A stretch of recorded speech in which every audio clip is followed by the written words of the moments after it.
So hello everybody who is logged on for the Young Adult Emotional Freedom Techniques EFT tapping instruction today. My name is Kerri Morrison and I am a licensed mental health counselor based out of Newburyport, Massachusetts in the United States. You may be local or you may be from a different area that you're logging onto this call, but it is for use with whoever decides they'd like the information.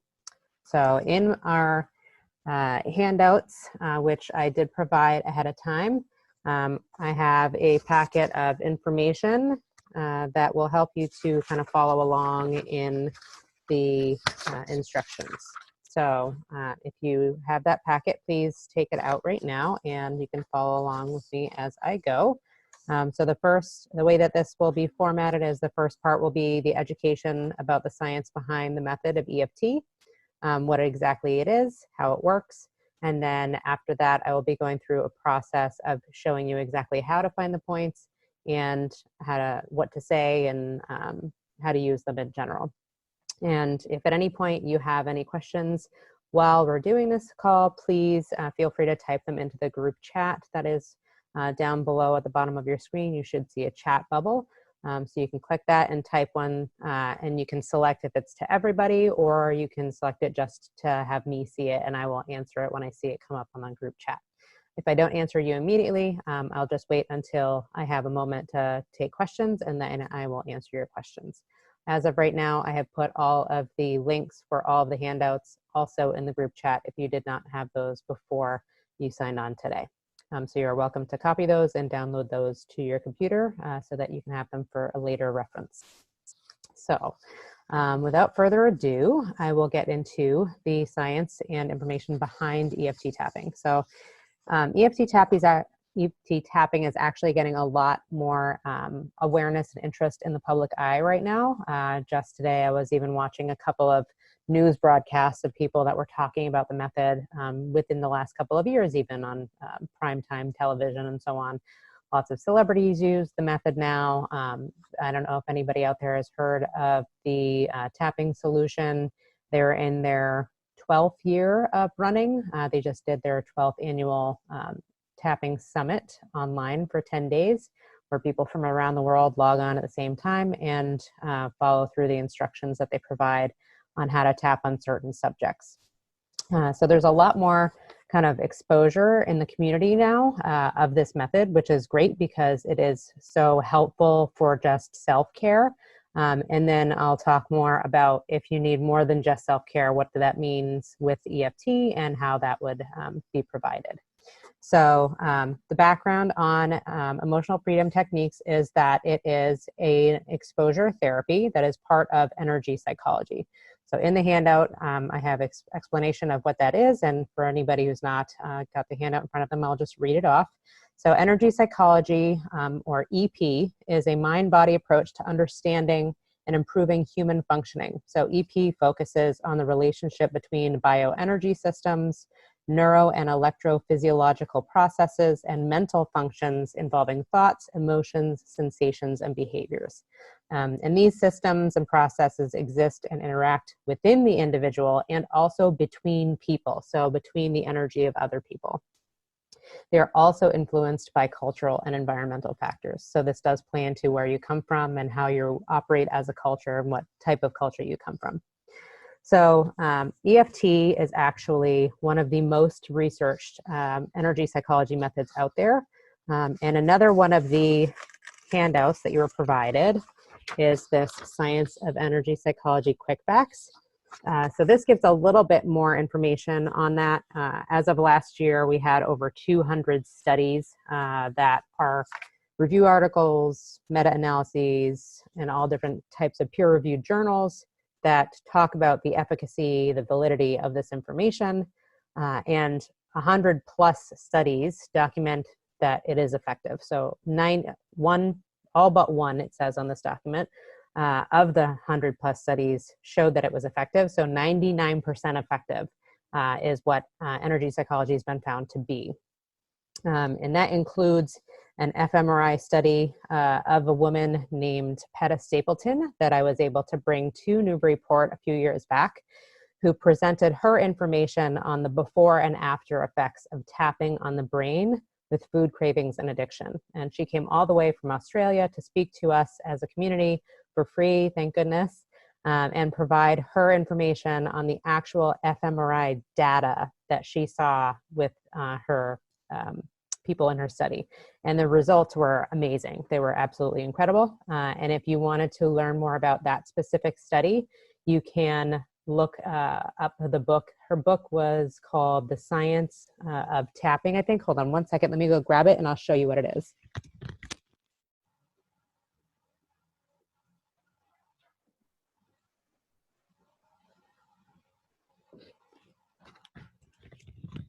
I would have had this already ready, but I wasn't actually planning on showing this to you guys. So this is the book that is by Petta Stapleton, the woman who came to Newburyport and spoke on this. And inside of her book, she actually has, unfortunately, they're not in color, which is really fun to see them in color. But she has the images of the fMRI before and after spots on the brain that is shown. There they are. So this is the actual images from the before and after effects of tapping on the brain. I do not read these for a living, so I do not exactly know what these pictures are showing you right now as looking at them. But if you want to know the data behind them, you can look up this book online, and she also has her own website, so you can find out more about that. Moving on, let's see. So what does EP usually work with, and especially EFT? EFT has been shown to be helpful with anxiety, depression, food cravings, pain, trauma, and PTSD. It was created by, it was based off of Gary Craig's original method that was developed back in the 1990s. And he studied with the person who made thought field therapy, which I believe was Roger Callahan. And Gary Craig decided to combine EFT, these tapping processes, with a psychology perspective together. So together you get EFT with the mind plus the body that interrupts negative thoughts. So moving on to the definition of EFT, you will go to this page, so right here, and I will read that off. So sometimes called acupressure for the emotions, EFT or tapping is a highly focused energy psychology method that rapidly releases the emotional impact of stressful or traumatic life events from the mind-body system. As clients bring their attention to distressing memories and symptoms, practitioners walk them through a process of voicing specific statements while tapping on a series of acupuncture meridian points. This activation appears to reduce levels of stress while stimulating processing of previous stuck emotions and habit patterns. So in the other parts of this packet that I provide, I have all the role of EP, all the energy psychology data. I get this information from an organization called the Association for Comprehensive Energy Psychology. And I am the Massachusetts state rep for them, so I have a direct link to all the scientists that are doing this actual research behind these methods. And through this organization, I've met a few of them, and they're just really awesome people and are really excited to bring this information to the general public so that they can help themselves to feel better. So if you're interested in looking at more of that research, you can go to ASEP's website, which I do have listed on the front page of this packet, and look at the actual research papers. In addition to that, in this handout, I just put an image that demonstrates the amount of research that this goes through, which is the whole pyramid of all different types of evidence-based research models that proves that this stuff is actually valid. Additional pieces on this packet just talks about energy psychology in the news. This part has not been as updated from ASEP's website, but there's a lot of good links on here if you wanted to look at any of them. And there's even more research papers attached to that website. So moving on, the basic premise of how EFT works is through an energy field around our body. So if you've not been familiar with the term biofield, we actually do have a biological energy field around our body that radiates from our heart. So on this page, you will see this is kind of how it's demonstrated. So here's the heart, here's the energy field. And if our heart stops beating, our energy field goes away as well. And so the other part that it works with is the body meridians. So this is just an image of the energy meridians through our body, which is based on Eastern philosophy, medicine. And each line or meridian in our body goes to all these different organ systems. And so whenever you tap on a point on these diagrams or on your body where these points are, they are actually covering or hitting these lines in the body. So when you tap on the points, you clear through all of the channels of your energy field in your body. The additional page, which I just put together right before this call, I found actually I'm going to be adding to my handout going forward. So the other part about EFT that's really important for people to know is the rule of the vagus nerve. So if you haven't heard of the vagus nerve before, this is a little bit more information. So I did add the document for people who want to download that as well. It is in the comments on the group chat here. It's at the very bottom if you'd like to download this as well for your own resources after. So I'll show it right here. So the importance of the vagus nerve, there's a video clip that I linked for you to be kind of walked through somebody actually talking about it. The woman has a little bit of a strong accent, but it's a really great explanation of the vagus nerve, and I think it's valuable to review. On this diagram, the green color indicates the vagus nerve. So you can see where all of the vagus nerve reaches, and it indicates that the vagus nerve actually comes from the back of our brainstem, the very seat of our brainstem, all the way down our spine and connecting to every major organ in the body. And the reason that that's important is the vagus nerve is attached to our ability to feel safe and our fight or flight response. So what they've said is that the vagus nerve, when healthy, it allows you to think clearly, to be creative, and to handle processing more cognitive information. If it's not healthy, you basically stay in fight or flight.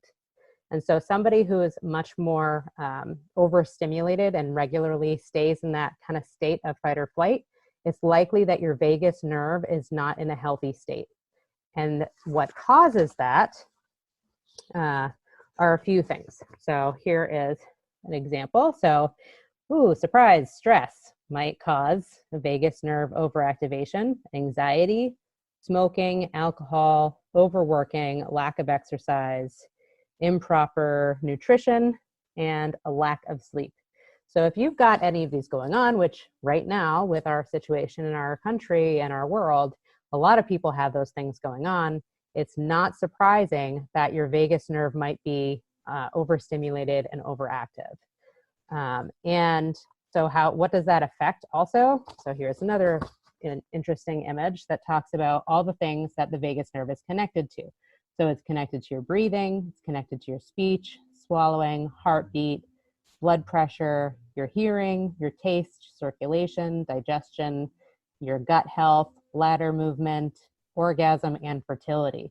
So if you have an overactive vagus nerve that's not in a healthy state, you might have a lot of challenges going on. So the important thing about that also is that it's very connected to your stomach. So if you have digestive problems, or if you have, especially when you're really anxious, nervous, and you get physically sick feeling, it's probably because your vagus nerve is sending signals to your stomach and it's starting to freak you out. So a great example of that might be if you are having trouble public speaking and you're really afraid of public speaking and it causes you to feel like you're going to throw up. That's your vagus nerve reacting to that situation. Does anybody have any questions on this so far? On any of this vagus nerve stuff? No? Okay. So I'm going to continue on the vagus nerve here. So the vagus nerve is actually what we are tapping on when we are using EFT tapping. So the vagus nerve connects to everything. All of the tapping sequences connect to all of your organs. So when you are using this tapping modality, you are calming and down-regulating the vagal nervous system. So it's creating a braking system to interrupt that fight or flight response that's constantly in your body. So even before I teach you this, just know that if you just use the tapping sequence without any focus, you will retrain your body to feel like you are in a safe space. Hopefully you are in a safe space when you're using it. If you're not in a safe space, your brain probably won't even process how to even address this stuff with this system. So when we are in that fight or flight state, we don't have access to tools. We don't have access to how to make ourselves feel better at all. We are literally just trying to get ourselves to a safe space. Once you calm down a little bit, then your brain remembers, oh, I have these tools I should use. So what they've said is that if you get into the habit of using EFT before you even get into a crisis, you're more likely to subconsciously remember you have this tool that will help you to calm down. So before I even get into that too, one of the things that Petta Stapleton taught us at her workshop was when people go into that fight or flight state, they begin to chest breathe specifically. We hold our breath in our chest and we breathe very shallow. And the reason that is because when we are running for our lives, we are breathing in our chest. We're not breathing through our stomach. So if you find that you are really short of breath or you're really struggling or in a panic, the first thing to do is start to try to breathe into your stomach. So the way I instruct people to do that is to put your hands on your stomach, and as you are breathing, focus on pushing your breath out and expanding your belly, and then contract it and pull your stomach in. And do that again. And then contract. And when you put your hands on your stomach, it just is a reminder to yourself that you are intentionally bringing your breath through into your stomach. And when you do that, you bring it through your vagal nervous system, down the whole vagal nerve into your stomach, and helps to clear out some of that energy as well. Additionally, Petta said, when we go into that fight or flight state, all of the blood flow from our frontal lobe in our brain, which is responsible for decision making, actually leaves our brain and goes into our extremities to prepare us to fight or flee. So in order to regain that as quickly as possible, all you have to do is take your hand and put it on your front of your head, on your forehead, and the electromagnetic field of our hands, remember I said we're a biofield, the electromagnetic field of our hand will draw that blood back up into our frontal lobe.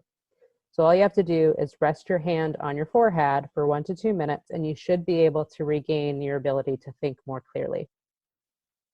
Additionally, if you are stressed and you're in front of other people and maybe you don't want to tap on, on your body when other people are watching, the other thing that they used to use is the side of the fingernails for tapping points. So all you have to do is pinch the side of your fingernails and go one by one down the fingers.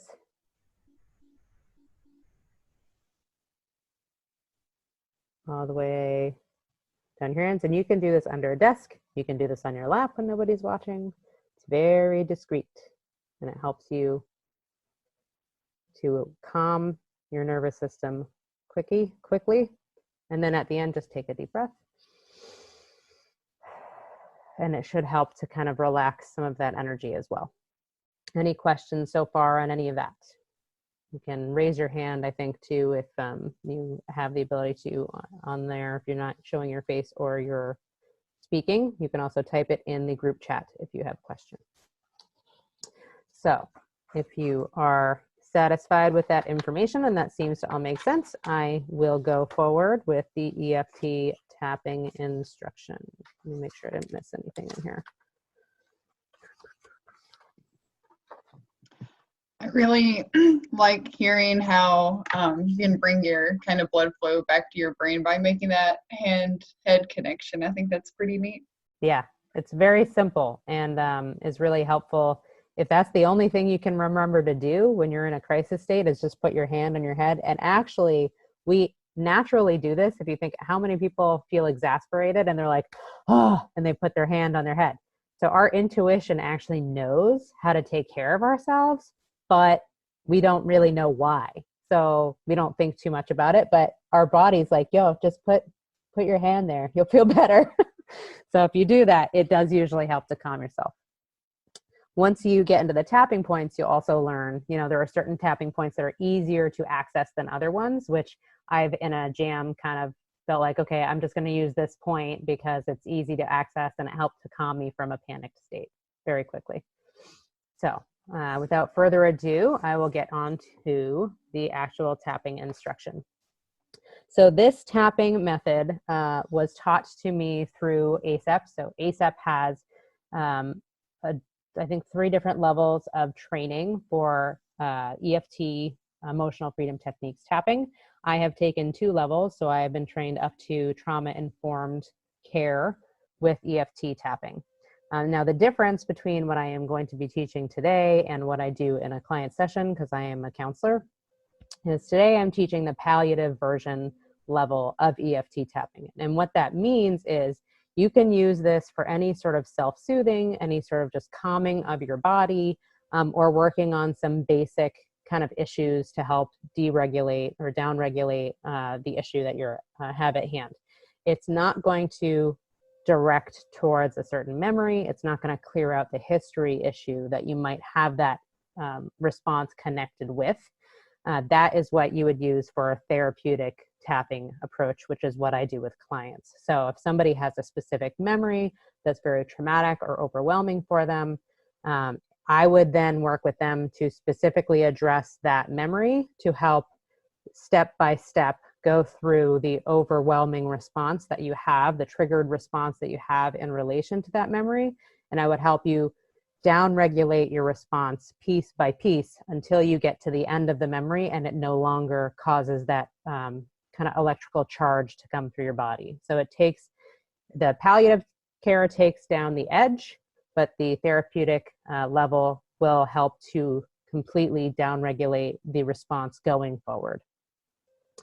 So that's kind of a cool thing about EFT is not only has it been helpful for self-care, but it's actually been proven as one of the most effective PTSD methods because it helps to collapse the intensity behind traumatic memories so that they don't come back.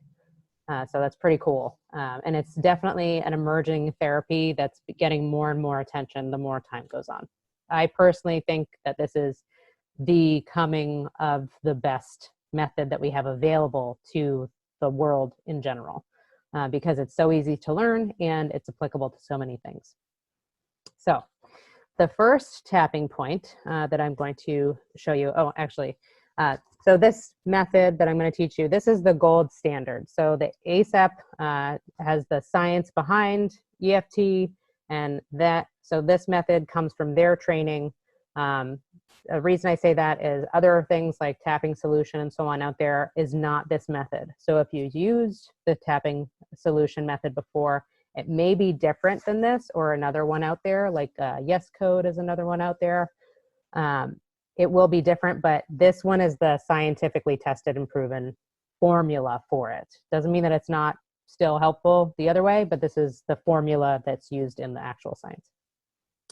So the first tapping point is on the side of the hand. So you're going to find your pinky bone and your wrist bone, and right in between there is a fleshy spot. So you're going to tap on the side of the hand like that. I don't know how to show this easily. There we go. And anywhere between 4 to 8 taps is usually enough, but I tend to do it longer when I'm instructing for the first time. So you're going to have not too hard, not too soft pressure. A lot of people ask, does it matter which hand you use? What they say is that the dominant hand that you should use for your tapping hand. So if you are a primarily right-handed person, then you use your right hand to do the tapping part. So another thing I like to tell people is that, especially since I work with a lot of energy sensitive people, some people who are energy sensitive may be overstimulated by this sensation. So if you feel like you're overstimulated and you're like, whoa, that doesn't feel comfortable, don't think that it's not the right method for you. You might just need to start on the field. Like I said, we're a biofield, right? You might just need to start tapping on the field of your body before your physical touch of the body, because that might be too stimulating. So what I found too is people who've had physical abuse or sexual assault or anything, they might have an overstimulated body as well. So tapping on the field is a good place to start if you have an oversensitivity to touch. The other method that you can use is just by pressing and holding. So that's another method that I've instructed too for people who've questioned, well, what about somebody who self-harms and maybe they hit themselves? Is this method a safe method for them to use to bring down their anxiety? So if they're somebody who hurts themselves by hitting themselves, then they also can use this method by just pressing instead of doing a tapping. So again, that's the first point. So this is the setup statement point. We'll come back to the setup statement after I go through all the points. So the next point is right in line with your ears. There's a ridge at the top of your head. So you're going to find that ridge and you're going to tap, 2 to 4 fingers, usually at the top of your head. You can use both hands or you can use one hand. It's your call. So the body has the meridian points on both sides of the body, so you don't necessarily need to use 2 hands, but if that's too challenging for you or maybe you have a physical injury, you can use just one hand. And even if you have a physical injury and it's not your dominant hand, you can still use the other free hand to tap and it will still work. And then remember to breathe when you tap on the points.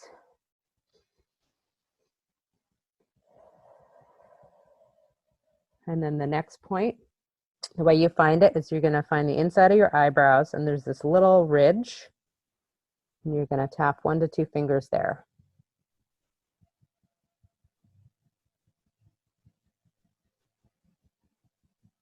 And breathe.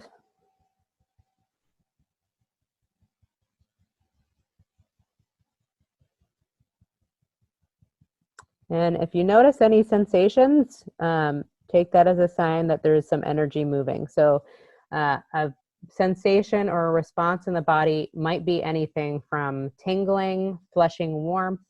You could have some yawning or tearing up or crying or laughing or deep breathing that could be in a response to an energy release in the body when you're tapping on any of these points. So the next point is on the side of the eye. So you're going to find the very edge of your eye. There's another little notch right on the bone there. So you're going to tap 1 to 2 fingers there. And breathe.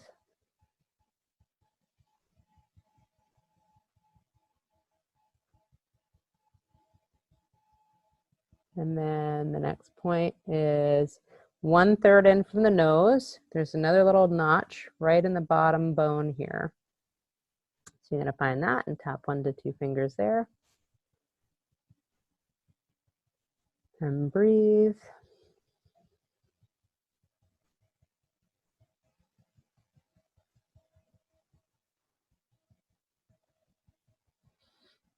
There's a yawn.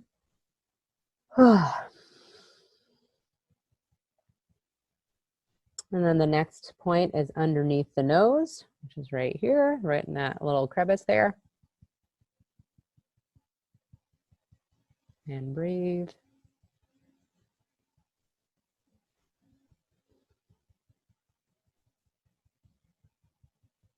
And then the next point is underneath the mouth, right where that little divot is in your chin. And breathe.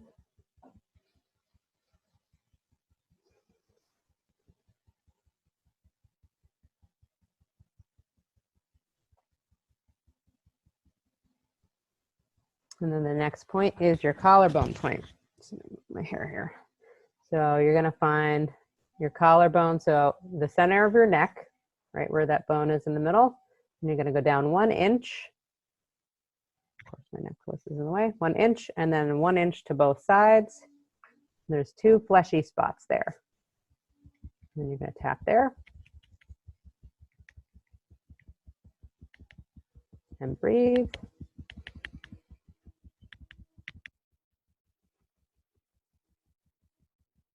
And if you want to use one hand, especially if you're driving, I used this one when I was driving once.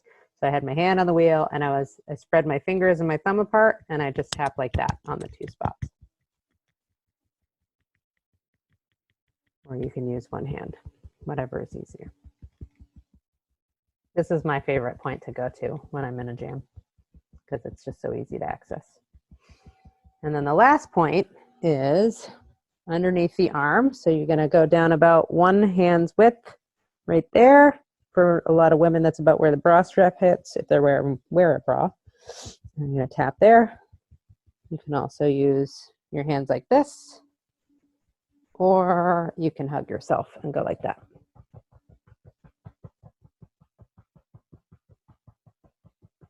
And breathe.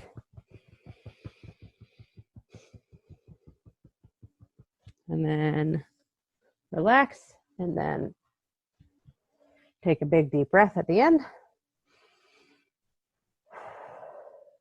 And then just pay attention to how your body's responding. Mine's yawning. And see if you notice any difference in how you're feeling. Like I said, you could have any sort of variety of energy releases. You could also feel nothing if you're first trying this out and you've never experienced it before, especially based on this vagal nerve theory. If your body is used to being in a fight or flight state the majority of the time, you doing this one time might be like, in its mind, a fluke, like, oh, that was interesting, but then goes right back up to fight or flight because it's not used to being able to calm itself. So the more you do it, the more your body learns that, okay, this is something that allows me to feel calm, allows me to feel comfortable and safe. And so if you're trying to reprogram your body, because maybe once you were unsafe and now you're safe, but your body still thinks it's unsafe all the time, then it's really great to just get into a habit of using this method to just get your body to remember and realize that you are safe now. So I have a question. It says, will you get the same effect if you're not in the exact right spot? So that's the reason that I instructed exactly how to find the spots is because the most effective way of processing is going to be through those spots. If you happen to be a little off, you know, maybe spread out more fingers. So like, for example, on the collarbone spot, instead of using 1 or 2 fingers, maybe use your whole hand and you'll definitely get the spot that way. The other ones I think are a little bit more central, but these spots that they've chosen specifically have been shown to not only be easier for people to remember in the formula because it's kind of a loop, but also that they're the easiest to access for people and the most responsive in the body system. So they're the best energy points to be tapping on. So like in the tapping solution or other models, they tap like, you know, on the side of the rib or something.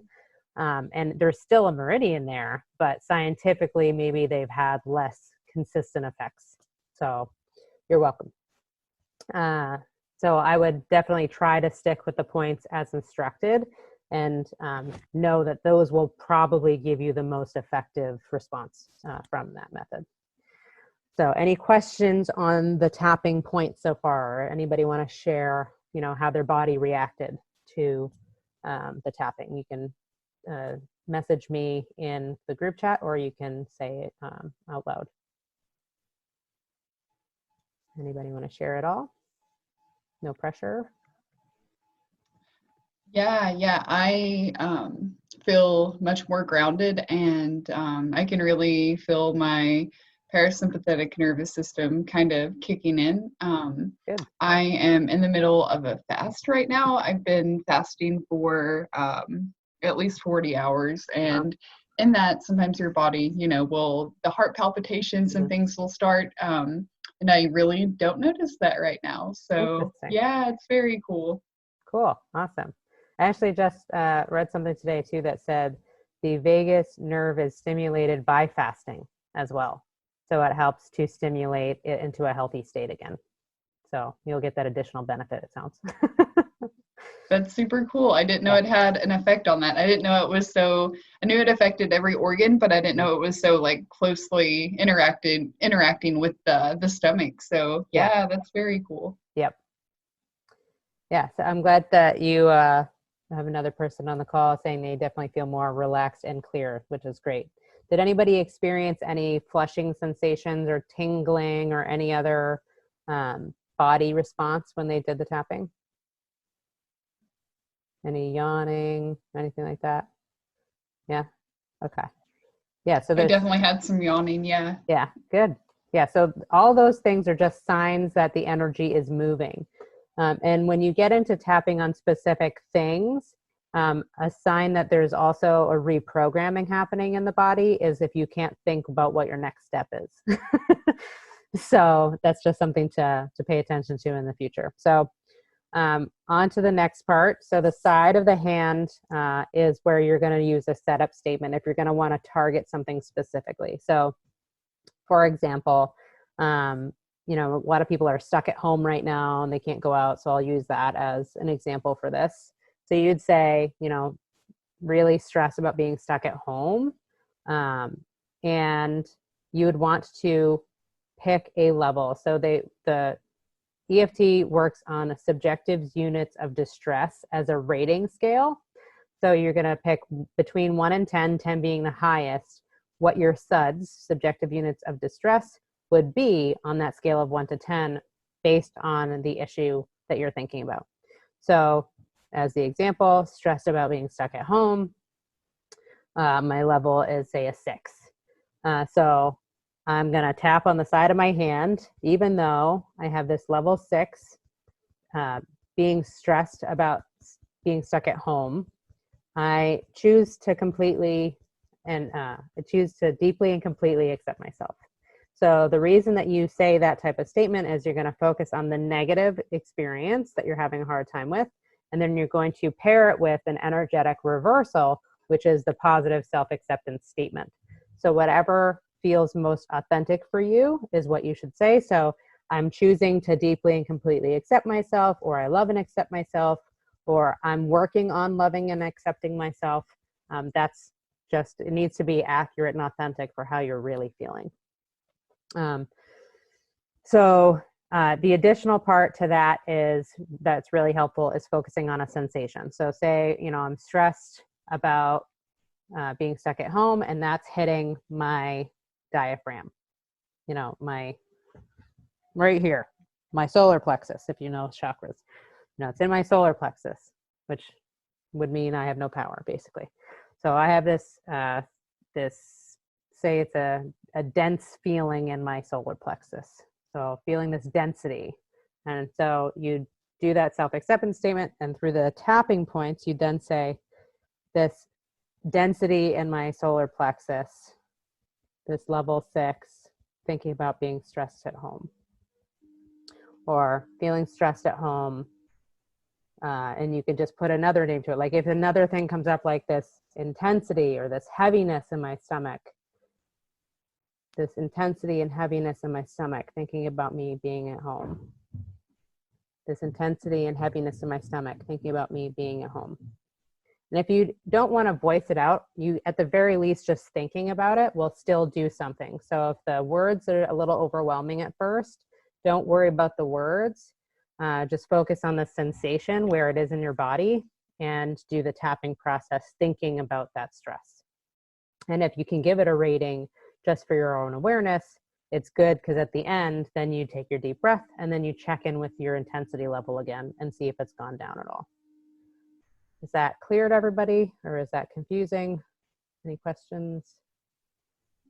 No.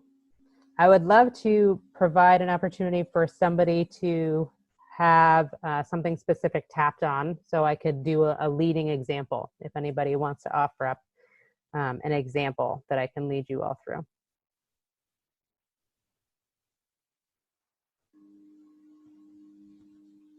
Anybody wants to offer up something? I feel like it's more effective when people have something that kind of relates to them. I have a very different experience as a young person right now, because I'm still working every day out in my office because I'm an essential worker. So I'm not really sure what's going on for a lot of you guys out there. So if you have something that you'd love some support and tapping on while we're on this call, I would be very happy to help you with that. Anybody I guess mine would be a lot of overwhelm and an idea of like trying to start a business back up Mhm. whenever I'm a bodywork practitioner and massage therapist. So yeah, and I had just made a big push to start my own business and Mhm. all of these other things when this happened. So Definitely. yeah, just kind of anxiety around that.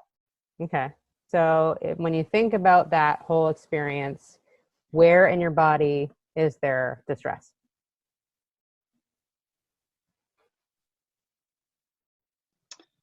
I feel like I typically feel it around, like you were saying, kind of my solar plexus, like diaphragm and Hmm.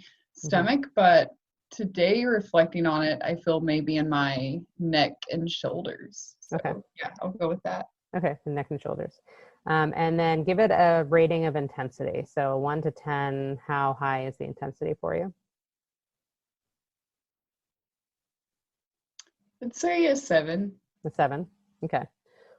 So just recapping. So give a theme, like a short theme that you can use in your phrasing for the topic at hand. What would you say you would call it?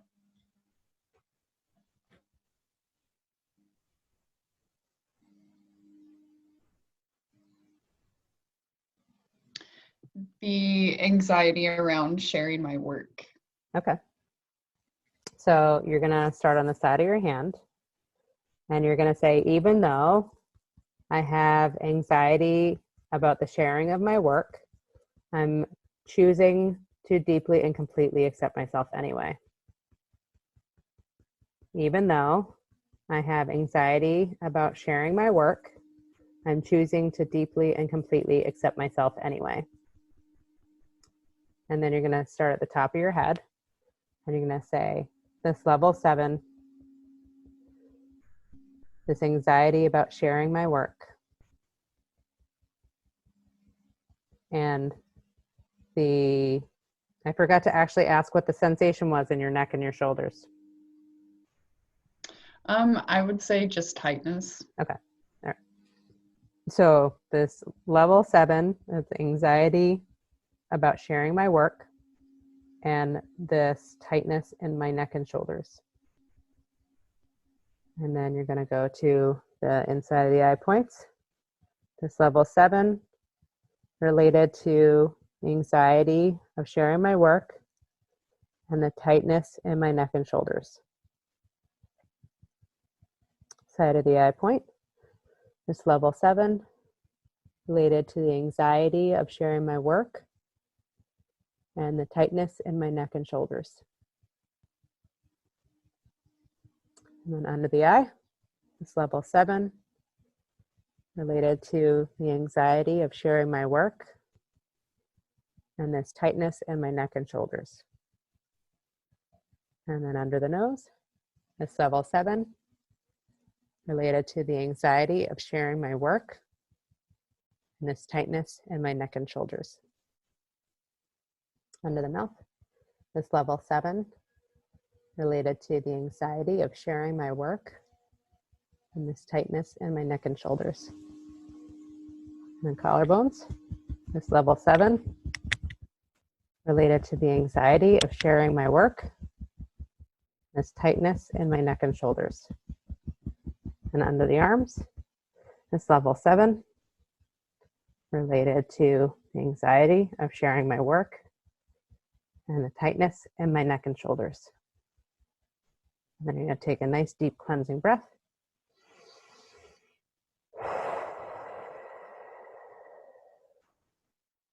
And then you're going to pay attention to how your body's feeling. How's the sensation in your neck and shoulders? And if the intensity has changed at all. Can't hear you if you're sharing.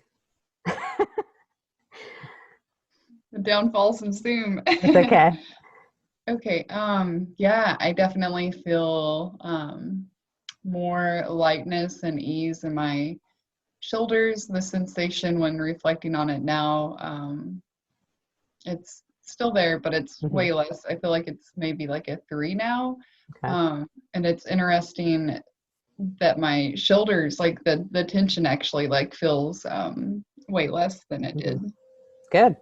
So if you wanted to continue working on that, and this happens a lot with many different issues, is that, it'll go down a bunch, but maybe you'd like it to be even lower than that. So you start again and you would say, even though I have this remaining 3 related to the anxiety of sharing my work, I'm choosing to deeply and completely accept myself anyway. And you do that again, even though I have this remaining 3 related to the anxiety around sharing my work, I'm choosing to deeply and completely accept myself anyway. And then you go through with this remaining 3 and you do all the same processes. And if you had any other changes, like maybe it's instead of a tightness, it's now a little bit of a throbbing, or it's a little bit of an aching or something, you'd change what the feeling was and you'd add that to the new process of going through. So this level 3, this, related to the anxiety around sharing my work, and this aching in my neck and shoulders instead of a tightness.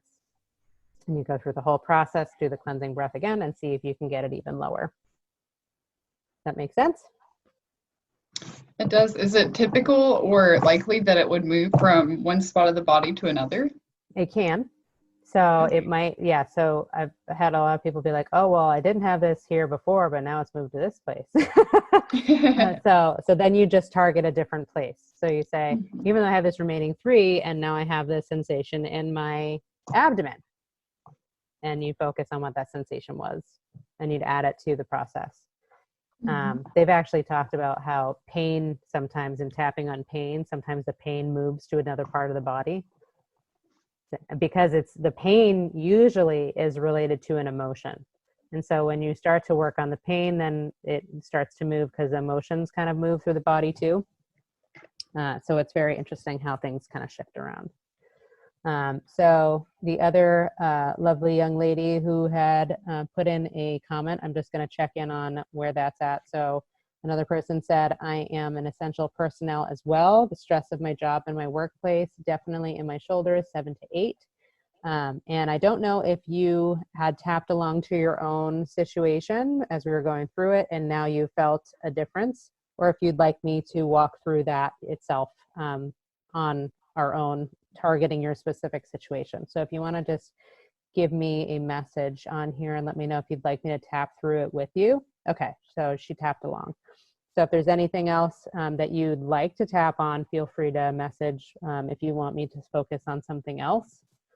I know some people are having social concerns, feeling very isolated out there. I know a lot of young people who definitely were starting their businesses, and like you said, Brickell, that was a challenge, was starting your business, and then all of a sudden things are on hold. A lot of young people either are starting a business or in school, or there's other things that suddenly just went on hold, and this has never happened to us before. We've never kind of been stopped in our tracks about creating ourselves. So if there's any other challenges that people would like to focus on, I'd be happy to help to tap through them. We still have a little bit of time on here, so make sure there's nothing else I forgot on here.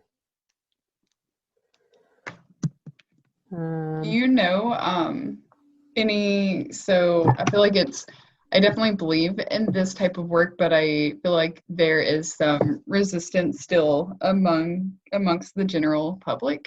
Do you have any like resources or like specific like research things that you know of? For like how do you, whenever you meet a skeptical person, how do you like convince them otherwise, short of just being like, try it?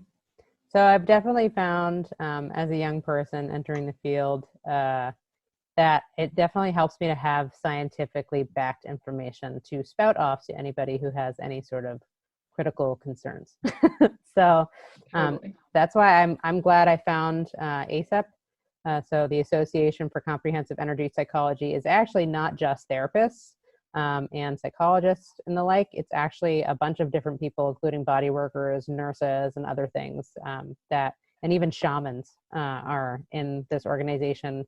And part of that is to create a collective in which people of all different healing minds can come together to get access to the same information and support people across the field energetically and physically and emotionally, because that organization believes that it's all connected. So, and you said that organization was called what again? I'm sorry. Yep, it's ASEP, the Association for Comprehensive Energy Psychology. And I am actually the co-facilitator of the next generation community of practice in ASEP as well. So monthly I hold Zoom meetings with other young people from around the world who are in the businesses of healing professions, who come together for more business support and information wisdom from the experts out there. Cool. How do you go about getting on that email list? So if you're interested in that, I will type the website here. It's energypsych.org. They are a fantastic organization. They've been around for about 22 years. I'm really, really sad that they had to cancel their conference this year because I would have definitely been going to it. But they're still connecting online right now and holding lots of different support opportunities during this situation. And they're definitely looking for more young people to join their organization because this message and this modality and awareness and consciousness needs to continue on in the future. And a lot of the people who started the organization are now in their 60s and 70s. And so they're realizing that we need to kind of bring in the younger generations. So I'm kind of part of that and letting people know that it is a organization that is available to people who are interested in that. Yeah, that's amazing. That's really great. That's kind of right in the realm of things I've been looking for. Yeah. And it's kind of hard too. This is a time where there's an abundance of classes and things being offered, but it's kind of saturated and you never know like what someone's intentions really are in it. So yeah, having a collective like who just want to share this work is super powerful. So yeah, cool. Yeah. Did and you actually, say that you were typing the email? Yeah, I typed in, I think I just sent it to the other person privately on accident. I'll type it again. Sorry. energypsych.org. Cool. Yeah. I typed the other things to everyone earlier too, I think, right? Yes. Yeah. And they are, what was I going to say about them? Yeah, so the first thing that I found out about this organization was through their online training, which is CEU accessible for many different professions out there, was the Science of Energy Healing. Is an actual program that they have out there. And it's like, I don't know, I had to cram it in like 3 days because I postponed it forever. But it was literally days worth of content from all the actual scientists that are doing the research and them explaining the research in the modules. And because that's all very scientifically based, you can get CEUs for it to go towards your education. So I think I got like 26 CEUs for that course, and I only have like 30 that are required for my license. So it was a great deal amount, or was it 18? I think it was at least 18. I think it was the conference that I got 26 for. So the conferences are all CEU geared as well. Yeah, but everybody there is super nice and friendly. Yeah. If anybody is interested in any other holistic tools or skills and would like to know more about anything specifically, please feel free to ask also, because I am a community educator and I am a holistic mental health counselor. So I have lots of different types of resources available to me. Where do you practice at? So I am in Newburyport, Massachusetts. I'm not where you are from. I'm not sure where you're from, but I am right above Starbucks downtown in Newburyport. And so I'm right in the heart of the city. And I go to lots of different places to present my community education classes. But I also offer things like law of attraction classes inside my office, and other programs that I teach people different things. So I'm, in addition to being a licensed mental health counselor, I'm also a Reiki provider. I'm Reiki 2 trained. I'm EFT level 2 trained. And I also am a holistic coach. So I have coaching programs and private practice mental health stuff as well. So yeah, that's very cool. Getting the whole scope of everything oh, together. Yeah. I'm a one-person wheel. It's all self-made. So it's very satisfying though to be able to, and I think this is something that's really special for young people right now, is we've kind of been brought up in an energy that we can be our own people a lot more than previous generations, and we're encouraged to find what makes us happy and what fulfills us. And this is definitely the route that I feel very completed by, and very happy, and it comes very easily for me to do. It doesn't feel like work being in the field.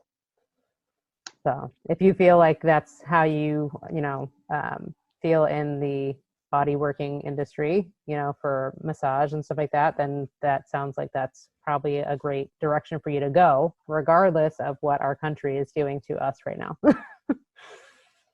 Yeah. And I think, if anything, I think that after all this is done, I think we're on like a verge of this like conscious like collective awakening. I think absolutely. I think people are really going to be like seeking like different alternative healing modalities and like ways to protect themselves and just live in ways that we like got so like distanced from, having to work our like 9 to 5s all the time. Like now people are like, oh, like there's another way to like live and be. And yeah, I think there's going to be a big push for like holistic integrative medicine. And it's that had been my 10-year plan, was to do a lot of the 360 rounded approach at having like all the services in one place, or not all, but a lot. A good variety. Yeah, totally. So that's really cool that you're out there doing the work, and it's really inspirational to hear that. Yeah, thank you. I definitely think there's a lot more opportunity for people out there to be focusing more on integrative work, and a lot of people are seeking it. So I specifically have people reaching out to me saying, you don't do medication, right? I'm like, nope. That's the last thing that I will refer to somebody, is to be put on medication, because I am somebody who truly believes that we have everything we need within us. We just need the right guidance to get to figuring out what those missing pieces are. And so that's what I focus on with people. And as far as, our collective change happening right now, I also see that a lot of people are starting to have more appreciation for things that they never had previously, because we've had such great contrast in our experience right now. So one of the things that I know I've heard from a lot of people is they're realizing how important in-person connection is, because we've been so isolated from each other. And kids, who never wanted to go to school before, are like, I can't wait to go to school again.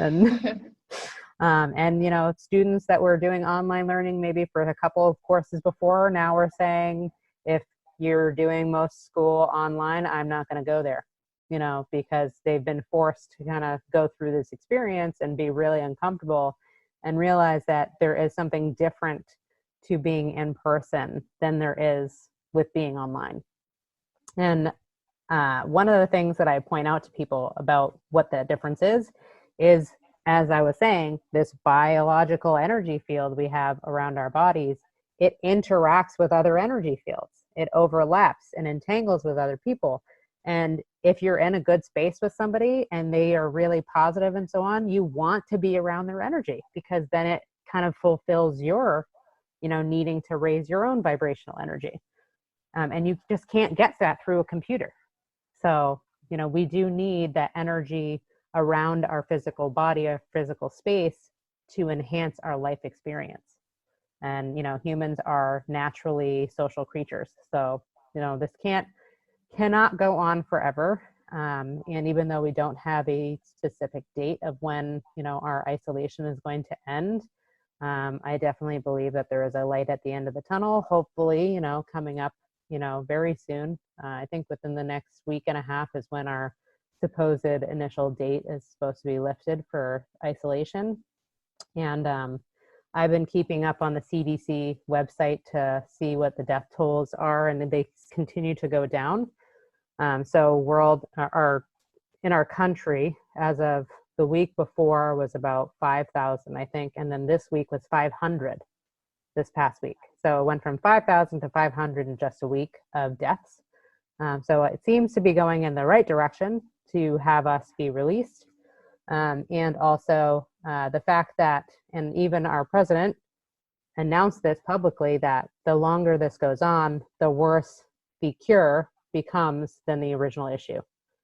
So, and what he means by that is the more that we keep people supposedly protected, the more at risk they are for worsening issues like mental health concerns, suicides, and all these other things, addiction problems, because they're so isolated and they don't have the tools and skills perhaps to be able to handle such extreme stresses that we're under right now. So the best thing for our country is really to open it back up, and for the people who are more concerned about their immune systems, or who are elderly, which still is the primary target population that is becoming really sick from this situation, if they are taking extra measures, then the rest of people should be able to go back to, the normal routine, because it's not deadly for the most people, but it will become more deadly mental health wise if we continue to be quarantined. So. Oh yeah, I totally agree. And I actually live in the Pacific Northwest. I live close to Seattle. Yeah. Yeah, it's a great place, but the Seattle freeze is super real. People they're so scared of what, like, you can't even make eye contact with someone like walking down the sidewalk half the time, or if you do, it's like they're like freaked out by it. And I moved here from the Midwest, which is a very like open, like embracive place. So I worry a lot about what it's going to do to people's perception of one another here, and their just being afraid. They were already like so like shut off. I'm hoping it'll go in the opposite direction, where people will be like, oh wow, like we really do need to connect. But I think people are really going to be needing the tools to make that connection and make that leap. So yeah, I'm hoping to be on the forefront of that. Yes. And I've actually listened to a few different scientists talk about this. And even when it comes to like the increase from 4G to 5G, and the concerns about that as well, I've had a scientist specifically say to me in person at this conference, I said, because she was demonstrating the negative effects of 4G on the human body. And she was showing actual slides of scientific data that she collected herself that showed the radio waves going through our head. And, for small children, it goes almost all the way through their brain, the radio waves from a cell phone. And so she was showing all this data and, sharing her concerns over it, and that 5G is supposed to be more intense than even that, and how harmful that could potentially be to us.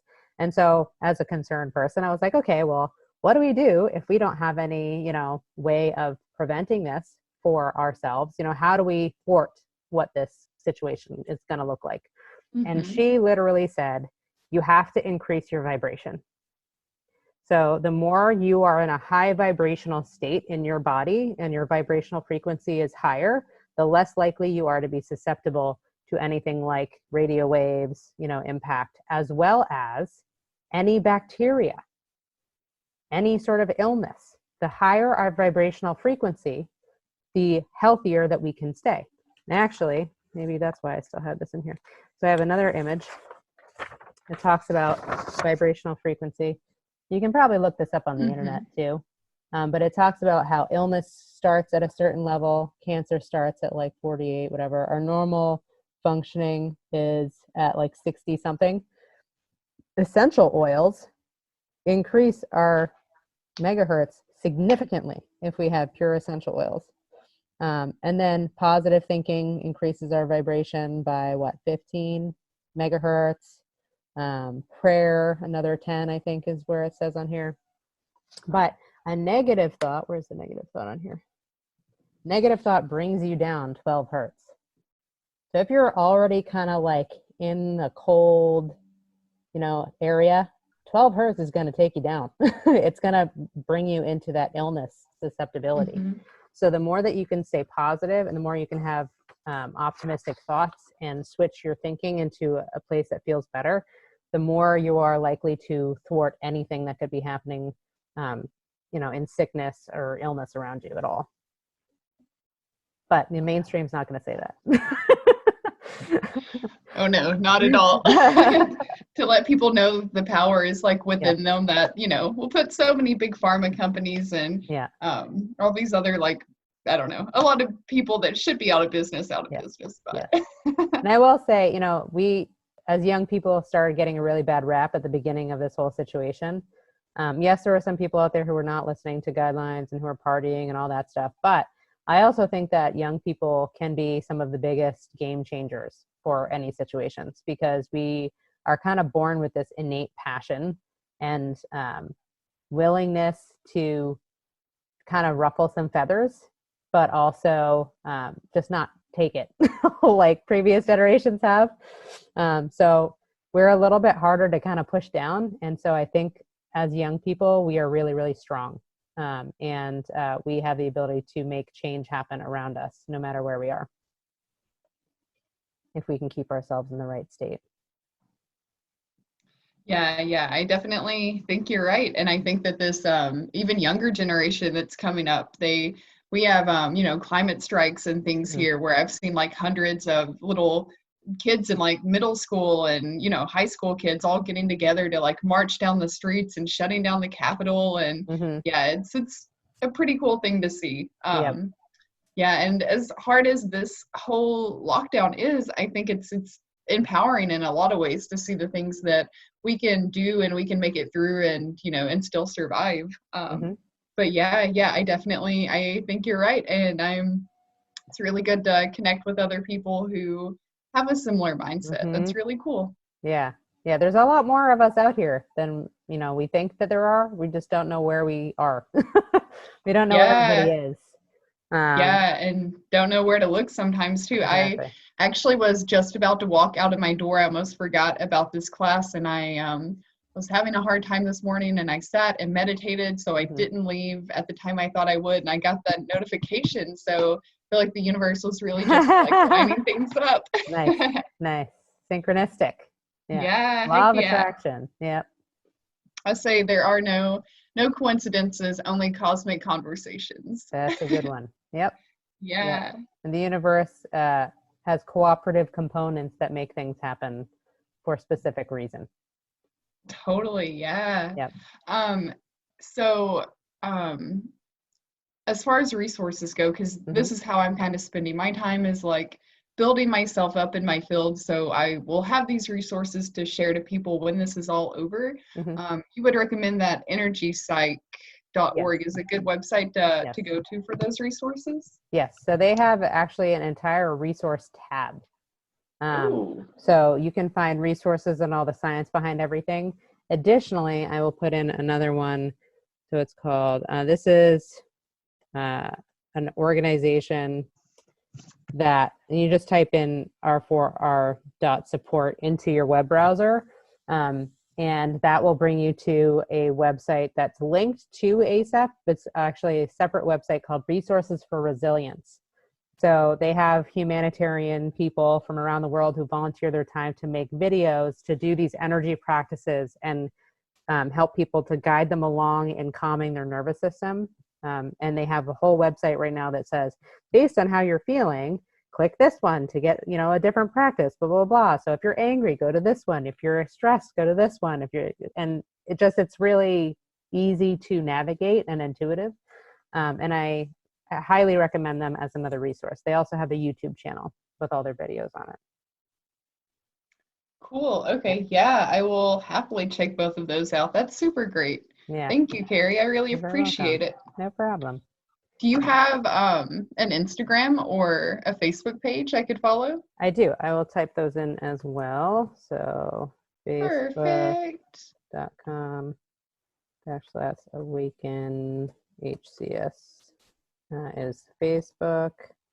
And then my Instagram is awakening_life_wisdom. I don't post as much on Instagram just because I don't really like the format of their situation. Facebook for my business purposes tends to be more useful because I can share events and I can promote and share with my friends and all that stuff. Whereas my Instagram, I feel like it's so limited in the capability, or I have no patience to learn how to make it more accessible because I have so many other things going on. But yeah, when you're busy in the real world, it's hard to put all your time into the virtual one for sure. Yes. And I'm literally a one-stop shop. So all my marketing stuff is done by me, including, formatting and publishing videos like I'm going to be doing with this one. Like I have to do all of it myself. So if there's some things that aren't transferred all over the place, it's because it's just me. It's just me doing it, and I might forget, I forgot to put it on that website. But, we do our best based on what we have available to us, and then trust that the universe will handle all the other details. Totally. Yeah. And trust that it's just as it should be. Exactly. Yeah, that's really cool that you're able to do everything on your own too. That's super inspiring. Very cool. Yeah, it's good to have a variety of skills. I will say that as a young person, because then you can be more relying on yourself than somebody else. And as a young person building a business, you have to pay other people to do other stuff for you. So if you know how to do it, then you save yourself a lot of money. Oh yeah. Save yourself the money and get the empowerment of doing it. Heck yeah. Exactly. Yeah. So do you do other workshops too, or? I do other workshops. I do, as far as like virtual stuff, normally I don't really do as much virtual stuff, but right now I've been doing pretty much everything virtual because of the situation. If people are interested in doing more virtual continually, I am certainly open to that. But most people hadn't really been interested in virtual previously. So we'll see if that changes after this whole dynamic. But like right now I'm running a program for deliberate dating. So I have a holistic course that's kind of fanning out into a few different options now. I started my own deliberate dating program for people who are seeking more awakened dating experiences and to find a perfect fit partner for them. And so I created a deliberate dating program that's 5 weeks, and I did an intro class, and now I've gone slightly backwards in the direction, but to help the beginning stages. So people who feel like they're not quite ready to jump out into the dating world. They're starting off in this program that I just created called Loving Me First, Deliberate Dating Prep Work. And so I have that going on right now with a couple of people, and they're doing all the inner work before they get ready to go and start, doing the dating scene stuff. So that's really cool stuff. I enjoy doing that as well. But I teach law of attraction classes. I teach all sorts of different holistic coping skills classes. So I've done ones on like emotional cord cutting, energetic cord cutting and releasing with people, empath classes, being an empath and highly sensitive person. What else have I done? Crystals, like the basics of crystals and the basics of aligning with your intuition and, basically all the holistic types of perspectives that could come along there.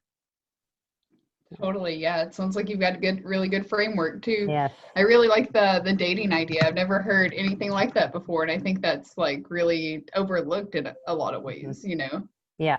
No, it's definitely. And one of the most important things too, like you get in a mindset of like, I don't need anyone or, whatever your thing is. And then, but like when you do engage in something like that, man, like a lot of my practices, I can change my emotions like significantly, but there's just something about like a partner or a relationship that, man, it just can take you to a whole other level so quickly. So to have like a control over that or like insight to that is, I feel like, going to be really powerful for people.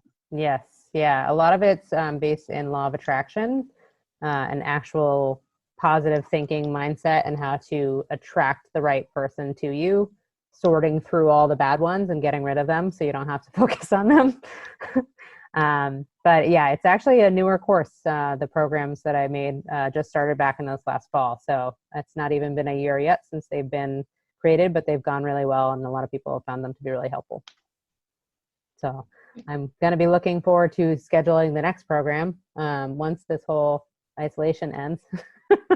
I have no idea when that's going to happen, but yeah, I'm looking forward to getting back to helping people with that situation when we're allowed to. Yeah, yeah. It'll be sooner before than we know it too, I Yes. hope, at least. Yes, yes. Let's all Keeping my pray. fingers crossed. Yes, let's all pray that it's going to be ending very, very soon. I think a lot of us are in a really good spot to open up the country, and people are taking, really good personal measures to, we've never had so much clean hand washing ever, or like we've never had so many clean spaces in our world, and our earth has never felt more replenished and clean either. The amount of CO2 that has been reduced, and rivers that have run clear for the first time in decades, and turtles, the swans and dolphins that you can see in the Venice canals. And yeah, you can actually see, like, outside of LA, you can like see skylines and you haven't been able to. Wow. And yeah, Yeah. It's been crazy. It's so cool. The earth has never felt as good as it's feeling right now. Let's Yeah, just hope. it's like Let's just we hope should that we all don't go just back take and trash it. Yeah. Well, it's cool because, like, I feel like we've never had such tangible evidence, and we've had scientists who have, like, given us the data and the graphs and all the things, but people are actually able to walk out of their apartments in New York and hear, like, birds chirping and, like, Times Square, and, like, just things that, you can't deny when it's brought to your doorstep like that. Yeah. One of the last things, actually, I will share with you, ladies. I think we have another 15 minutes if you want to keep going, but you don't have to if you don't want to. But one of the last things I definitely want to share is that earthing is a really, really important aspect. So earthing has been shown scientifically to reduce inflammation in the body, in the brain, improve symptoms of depression, improve anxiety, especially if you take on a lot of geopathic or electromagnetic waves.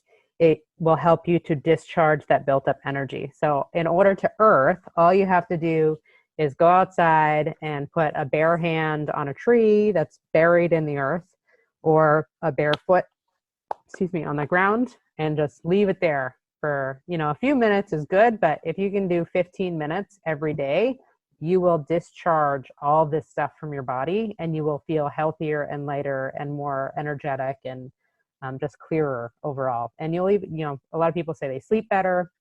A lot of people actually say that it's helped them to lose weight because the inflammation is reduced in their body. So there's really, really good kind of resources out there all about that type of stuff. And actually on my website, I do have a whole page on the COVID-19. And then I have a whole list of wellness practices that are holistic that you can do to stay healthy during this time. And the links for those websites and documentaries and everything about that stuff is on that page. So if you're interested in going to that, I'll type in my website here if anybody wants to follow up and look at that page. There's a lot of resources on there. I need to update the one. I just sent out a newly updated newsletter yesterday. So give me 24 hours and I will update all those other new links I just added to that page, which I'll try to get it up in the next couple hours. So does anybody else on the call have any other questions before we round out? I'm happy to answer anything. I guess I'll leave you with this one last one, since we brought up grounding and how that can kind of help to stabilize things and remove the negative energy. I'm curious, going out into grocery stores and other places, I've encountered a lot of people who are really struggling and who are, really carrying a lot of negativity, not only on their sleeve, but like projecting it out in a pretty heavy way. Yeah. Especially like in my household. Yeah. Yeah. I'm wondering, like, and I have my crystals, like, for protection and grounding, but I feel like even with them, I'm Impervious. not setting like enough boundaries. Do you have any recommendations for that, or? So I actually can show you my version of the zip up. So I have a different version in my newsletter, but I should have done this last weekend before I went to the grocery store, and I came home and I had a meltdown because I'm an empath. And so I went out into everybody's stress, which, by the way, on the East Coast, our grocery stores right now have not only lines outside that are social distance. I'm not sure if this is different across the country, but lines outside that are social distance, 6 feet between everybody. And then when you get inside, they now have arrows that you can only go down our aisles one way. And then if you don't, somebody will come and yell at you that you're going the wrong way. And so as a woman, I don't know if you know about this whole berry marking, berry patch thing. So as women, as gatherers evolutionarily, when you go into a store, you know exactly where things are, what you need to get, and you go in and you're usually like beelining around, picking up all the things that you need, and you plan it ahead mentally, right? So they've screwed up all the berry patches. So I'm going around the store and I'm like, I know how I normally go get this stuff, and now somebody's telling me I can't go. I can't do that. And it's like energetically stressful. And I'm like, I melted down. So I should have done this that I'm about to show you before I went out. So it would have helped. So I encourage you to do this when you're around other people that are negative, or when you're going out in a community and you're not wanting to pick up other people's stuff. So all you have to do is stand up. I think you could do it sitting too, but you imagine like you have a zipper at the root of your base chakra, right? Mm-hmm. Let me move my chair so it doesn't spin at me. And you imagine that you have a zipper here, and you zip up, like you're zipping up your energy field, and you get to your nose and you twist and lock and throw away like you have a key. Stay chair. And then on the other side, you do the same thing. So imagine zipping up your energy field. You can even take a deep breath in, twist and lock, throw it away like a key. And then you do it again on both sides. So zip it up. Twist and lock, throw it away, twist, zip up, twist and lock, throw it away. And I've actually done this and tested this with dowsing rods. So I in order to demonstrate this in my office with clients, I douse people first. I use my copper dowsing rods to detect people's energy fields. And I double test it so they can see how far it is away from their body. And most people are like way extended from their body. And then we do the zip ups, and then we do the test of the energy field again. And almost every single time the energy field goes, and they can see it visibly being detected with the copper dowsing rods. So unfortunately, I can't really do that on the internet, but it definitely works. And some people feel like they can sense that they just feel closer to their body automatically. And some people need more of a visual, but it definitely works even if you don't tangibly see the difference in a physical form. So, what is a dowsing rod? So dowsing rod, let me go get that. That's actually right over here. I'll show you.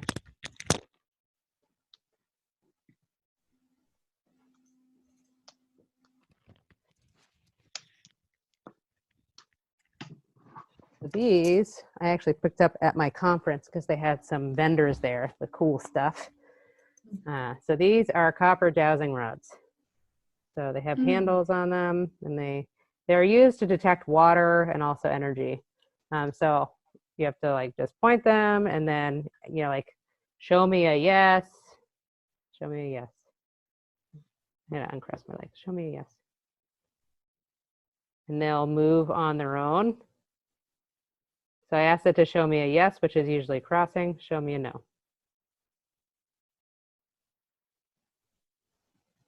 Sometimes it's slower than others. So it will move based on, so you can use it as like a yes, no.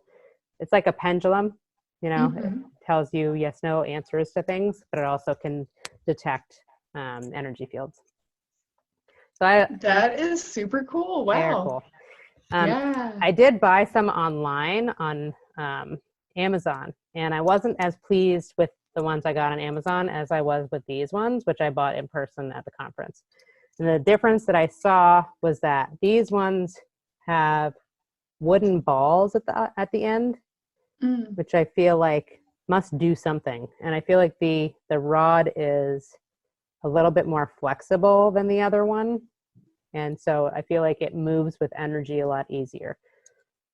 It's a lot easier to bend because it's more flexible, but I feel like they're just better quality. Totally, yeah. You can't normally rely on Amazon that much. No. No. And it's dowsing, like DOUSING. No, DOWSING. Cool. Well, if I ever see anyone, a vendor who has them, I will keep an eye out. Yeah. They're really fun to use.